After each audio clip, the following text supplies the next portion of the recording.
দেশে কৃষি, মৎস্যজীবী ও গৃহকর্মী কর্মপেশায় নারীদের রাষ্ট্রীয় স্বীকৃতি নেই। এখনও একই কাজে নারীরা পুরুষের চেয়ে কম মজুরি পান। দলিত, হরিজন ও আদিবাসী নারীরা জাতিগত নিপীড়নের শিকার হন। পার্বত্য চট্টগ্রামে নারীদের উপর চলে সেনাবাহিনীর অকথ্য নির্যাতন। আজকে যখন অধিকারের দাবিতে আমরা সমবেত হয়েছি, তখন বম নারীরা কারাগারে বন্দী। বাংলাদেশের শতকরা 96% নারী আজও ভূমির মালিকানা থেকে বঞ্চিত। এশিয়ায় বাল্যবিবাহের শীর্ষে রয়েছে বাংলাদেশ। স্বামী বা সঙ্গীর হাতে নির্যাতনের ঘটনায় বাংলাদেশ বিশ্বের চতুর্থ।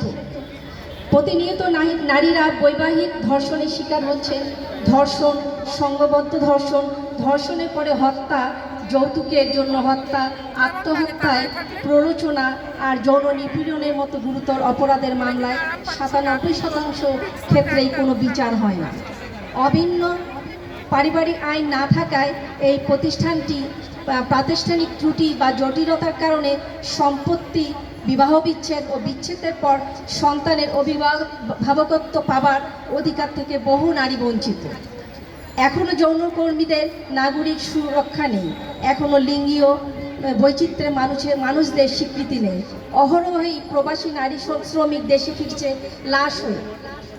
এই সকল কাঠামোগত বৈষম্যের বিরুদ্ধেই আমরা সংঘবদ্ধ লড়াই। আমাদের লক্ষ্য সাম্য ও মানবাধিকার প্রতিষ্ঠা।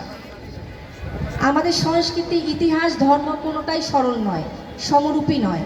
জাতীয় ঐক্যের দোহাই দিয়ে নারী বা অন্য কোনো প্রান্তিক গোষ্ঠীর অধিকার, মর্যাদা ও সমাজ ন্যায্য অবস্থানের দাবিকে অস্বীকার করা যাবে না।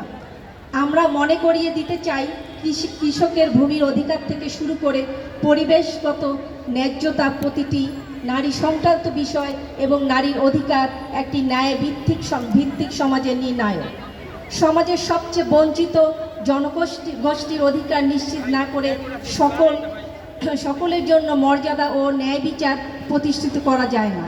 অন্তর্বর্তী সরকার ও ভবিষ্যতের যে কোনো সরকারকে আমরা মনে করিয়ে দিতে চাই, নারী শ্রমিক, জাতিগত, ধর্মীয়, ভাষাগত, সংখ্যালঘু, হিজড়া ও লিঙ্গীয় বৈচিত্র্যপূর্ণ পরিচয়ের নাগরিকের রাজনৈতিক, ব্যক্তিগত ও অর্থনৈতিক স্বাধীনতা কোনো শর্তাধীন হতে পারে